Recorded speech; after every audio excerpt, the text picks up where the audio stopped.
ನಮ್ಮ ಆಸ್ಪತ್ರೆ ಸ್ಪೆಷಾಲಿಟಿ ಏನಂದ್ರೆ ಪೇಷಂಟ್ ಬೆಳಿಗ್ಗೆ ಆಪರೇಷನ್ ಮಾಡ್ತೀವಿ, ವಿತಿನ್ 24 ಅವರ್ಸ್ ಅಲ್ಲಿ ಡಿಸ್ಚಾರ್ಜ್ ಆಗ್ತಾರೆ. ಗಾಲ್ ಬ್ಲಾಡರ್ ಸಮಸ್ಯೆ ಇರ್ಬೋದು, ಅರ್ನಿಯಾ ಸಮಸ್ಯೆ ಇರ್ಬೋದು, ಅಥವಾ ಫೈಲ್ಸ್, ಫಿಸ್ಟುಲಾ, ಫಿಷರ್, ಇದು ಯಾವುದೇ ತೊಂದರೆಗಳಿದ್ರು ಇಮಿಡಿಯೇಟ್ ಆಗಿ ಪೇಷಂಟ್ ಡಿಸ್ಚಾರ್ಜ್ ಆಗ್ತಾರೆ, ಅವ್ರ ಕೆಲಸಗಳನ್ನ ಮಾಡ್ತಾ ಹೋಗ್ತಾರೆ.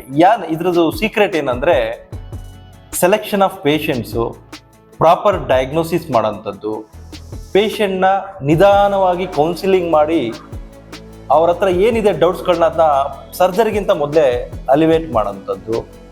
ಅದಾದ್ಮೇಲೆ ಪೇಯ್ನ್ ಮ್ಯಾನೇಜ್ಮೆಂಟು. ಇವತ್ತೇನಂದ್ರೆ ಪ್ರತಿಯೊಬ್ಬರು ಕೂಡ ಏನೋ ಒಂದು ಆಪರೇಷನ್ ಅಂತಂದ್ರೆ ಭಯ. ಯಾಕೆ ಅಂದ್ರೆ ಇಲ್ಲಿ ಕಟ್ ಮಾಡ್ತಾರೆ, ಹೊಲಿಗೆಗಳಿರುತ್ತೆ, ಹೊಲಿಗೆ ಬಿಚ್ಚಬೇಕಂದ್ರೆ 5 ದಿವಸ ಬೇಕು, ಇನ್ಫೆಕ್ಷನ್ ಆದ್ರೆ ಏನು, ಇವತ್ತು ಆಪರೇಷನ್ ಮಾಡ್ಕೊಂಡು ನಾಳೆ ಮೋಷನ್ಗೆ ಹೋಗೋಂಥದ್ದು ಏನು, ನಾಳೆ ಊಟ ಮಾಡೋಂಥದ್ದು ಏನು, ಇದೆಲ್ಲ ಡೌಟ್ಸ್ಗಳಿರುತ್ತೆ. ಇದನ್ನ ಸಿಸ್ಟಮ್ಯಾಟಿಕ್ ವೇ ಅಲ್ಲಿ ಪ್ರತಿಯೊಂದು ವಿಚಾರದಲ್ಲಿ ಪೇಷಂಟ್ ಡೌಟ್ಸ್ಗಳನ್ನ ನಾವು ಬಗೆಹರಿಸಿದ್ರೆ 80% ಆಫ್ ಸರ್ಜರಿ ಮುಗ್ದಂಗೆ. ಇನ್ನು 20% ನಮ್ದು ಟೆಕ್ನಿಕ್.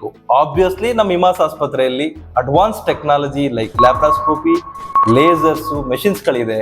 ನಮ್ಮ anaesthesiologist well trained in managing a ಅನಸ್ಥೀಸಿಯಾ.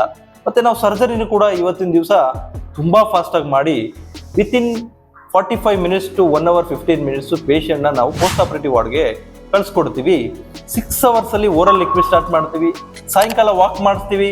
ಕೆಲವು ಪೇಷಂಟ್ಸು ಸಾಯಂಕಾಲ 7 ಗಂಟೆಗೆ ಮನೆಗೆ ಹೋಗ್ತಾರೆ, ಕೆಲವು ಪೇಷಂಟ್ಸು ನೆಕ್ಸ್ಟ್ ಬೆಳಗ್ಗೆ 8 ಗಂಟೆಗೆ ಮನೆಗೆ ಹೋಗ್ತಾರೆ. ಇದೇ ನಮ್ಮ ಆಸ್ಪತ್ರೆ ಸ್ಪೆಷಾಲಿಟಿ.